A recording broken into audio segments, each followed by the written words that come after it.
ఈ రోజు జాతీయ విద్యార్థి దినోత్సవం సందర్భంగా విజయవాడలోని పీబీ సిద్ధార్థ కాలేజీలో ABVP state joint secretary Gopi ఆధ్వర్యంలో ఏర్పాటు చేసిన శోభాయాత్రని BJP state media incharge Pathuri Nagabhushanam garu జెండా ఊపి ప్రారంభించారు. ఈ కార్యక్రమంలో ఏబీవీపీ పూర్వ అధ్యక్షులు రాము, బీజేపీ నాయకులు మధు, కాకాని తరుణ్ మరియు విద్యార్థులు పెద్ద ఎత్తున పాల్గొన్నారు.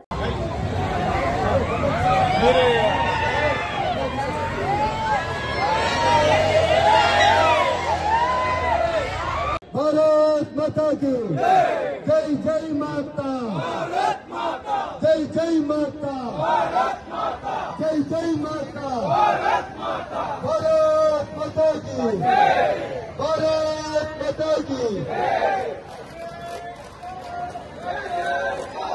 स्टूडेंट पावर, स्टूडेंट पावर, जय जय माता,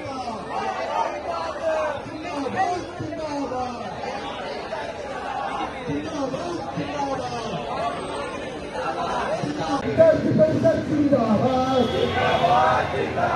विद्यार्थी परिषद जिंदाबाद, विद्यार्थी परिषद जिंदाबाद, भारत माता की जय, भारत माता की जय, जय जय माता, भारत माता जय जय माता, भारत माता जय जय जय जय जय माता, भारत भारत माता की जिंदाबाद, एबीवीपी जिंदाबाद, विद्यार्थी परिषद जिंदाबाद,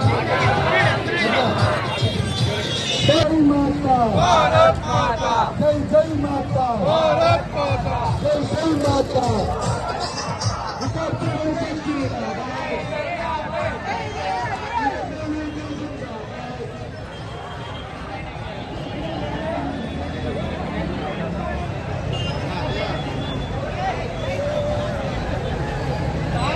ఈ రోజున విజయవాడ సిద్ధార్థ కాలేజీ నుంచి ఏబీవీపీ స్టూడెంట్స్ అందరూ కూడా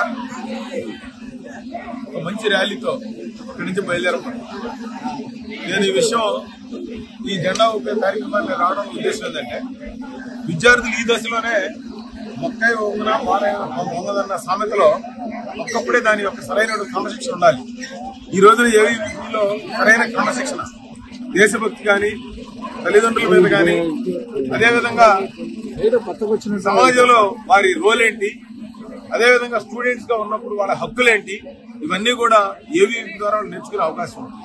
ఎందుకంటే సంస్కృతి, సంస్కారం, సభ్యత, ఈ సమాజం పట్ల మన జీవితం ఏ విధంగా ఈ దేశం కోసం అర్పణ చేయాలి, అదేవిధంగా ఈ పంచభూతాలకి మనం అంటే గాలి, నీరు, భూమి, ఆకాశం, వీటన్నిటినీ కూడా అగ్ని కలుషితం లేకుండా ఏ విధంగా ఉంచితే నెక్స్ట్ జనరేషన్ కి ఏ విధంగా ఇవ్వగలం అనేది ఈ రోజున ఏబీవీపీలో ఉన్న కార్యకర్తలందరూ కూడా తెలుస్తుంది. దానికి కారణం ఏంటంటే వీళ్ళంతా చక్కగా ట్రైనింగ్ క్లాసులు, వీళ్ళు మాట్లాడుకునే విధానం, ఇవన్నీ లేకుండా ఏదో నాకు 199 వచ్చినాయి, స్టేట్ 2వ ర్యాంక్ వచ్చింది, 3వ ర్యాంక్ వచ్చింది, ఈ ర్యాంకులు కాదు. ర్యాంకులు అనేది జీవితంలో ఒక భాగం. దానికి ఉదాహరణ ఏంటంటే, జీవితంలో డబ్బు అనేది మన అవసరాలకు వాడుకునేదే కానీ బంధాలు, స్నేహితులు, హితులు, సన్నిహితులు ఏ విధంగా జీవితంలో ఇంపార్టెన్సో ఈ వయసులో మరి ఈ స్టూడెంట్ జీవితం ఒక ఎంతో అద్భుతమైనటువంటి కళ. నిజంగా మనకి ఎవరైనా సరే మరణం ఆశయం అయినప్పుడు మళ్ళా జన్మంటూ ఉంటే ఏం కోరుకుంటారంటే, నెంబర్ 1 కోరుకునేది హ్యాపీగా గడుపుతాం. కాబట్టి అటువంటి స్టూడెంట్ జీవితంలో మన ఆనందంతో పాటు క్రమశిక్షణ కూడా అలవాటు కావాలని కోరుకుంటూ అందరూ కూడా మా తమ్ముళ్ళందరూ కూడా సక్సెస్ అవ్వాలి. ముఖ్యంగా అందరూ కూడా మరి ఎంతో కష్టపడి ఈ రాష్ట్ర నాయకత్వం, మన జిల్లా నాయకత్వం, టౌన్ నాయకత్వం అందరూ కూడా సక్సెస్ అవ్వాలని, బాగా చదువుకొని మంచి ర్యాంకులు సంపాదించి ఈ దేశం కోసం అందరూ పాల్గొని సెలవు.